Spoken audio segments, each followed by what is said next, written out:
দেন sir. আমাদের এত কার্যক্রম ব্যাহত হচ্ছে, বাংলাদেশ অচল হয়ে যাচ্ছে স্যার। এই পর্যায়ে আমাদের আনতে বাধ্য করলেন কেন আপনারা?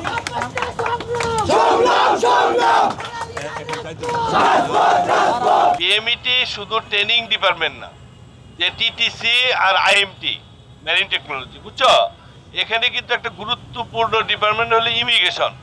যত মানুষ বিদেশ যায় সব ইমিগ্রেশন এখান থেকে করে। এখন আজকে যদি রাত্রে কারো ফ্লাইট থাকে, সেটার ইমিগ্রেশন আজকে দিনের মধ্যে কমপ্লিট না করে ফ্লাইট মিস হয়ে যাবে। না না না না, এখানে বাংলাদেশে প্রতি বছর 10 থেকে 12 লক্ষ লোক বিদেশ যায়। সেইটার ডিপার্টমেন্ট হলো ওই বিল্ডিং, কথাটা বুঝো, ওই পিছনে বিল্ডিং। এখানে কিন্তু ম্যান পাওয়ার ছাড়া বিদেশ যেতে পারে না।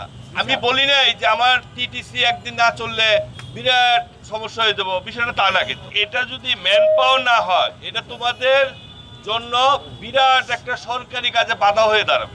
এমনি ছাত্র হিসেবে তোমরা আন্দোলন করতেই পারো, সেটা কিন্তু সমস্যা নাই, কিন্তু এই ব্যাপারে কিন্তু রাইট নাই। আমি তোমাদের বলি, ইমিগ্রেশন ডিপার্টমেন্ট খুবই সেন্সিটিভ। আমি বললাম তো, আমাকে যদি তুমি 7 দিন বন্ধ রাখো, এতে বাংলাদেশের মহাভারত অশুদ্ধ হবে না।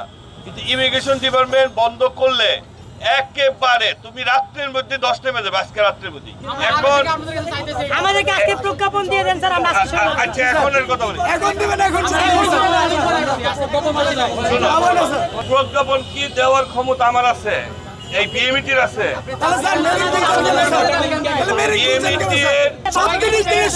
সরকার পতন হয়েছে স্যার, আজকে 62 দিন স্যার।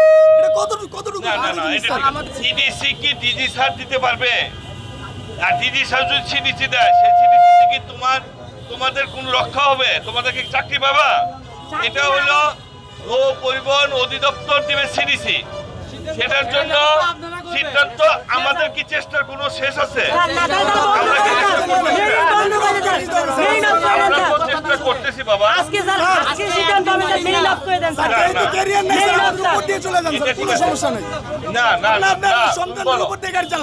এক্সট্রিম মশার কয়েল প্ল্যান্ট ফাইবার দিয়ে তৈরি, তাই সহজে ভাঙে না, সুগন্ধিযুক্ত ও নিরবিচ্ছিন্নভাবে জ্বলে। ডেঙ্গু, চিকুনগুনিয়া বাহি সহ যে কোনো মশার বিরুদ্ধে দেয় এক্সট্রিম সুরক্ষা।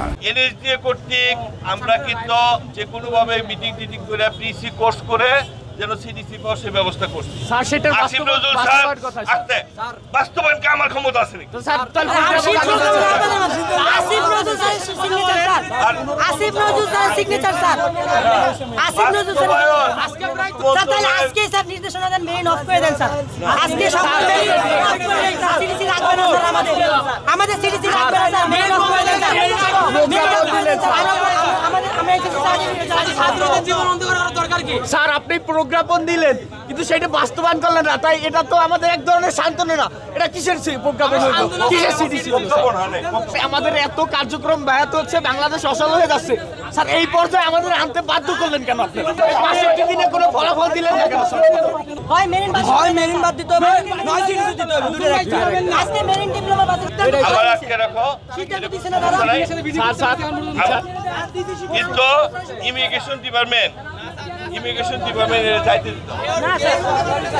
আমরা যাইতে দিব স্যার, আমাদের মেরিন বাতিল করে দেন, আমাদের লেটার আজকে মেরিন বাতিল করে দেন স্যার। আমাদের এত স্টুডেন্টের ক্যারিয়ার কার হাতে, এটা কথা বলেন, তাহলে আমরা কার কাছে যাব?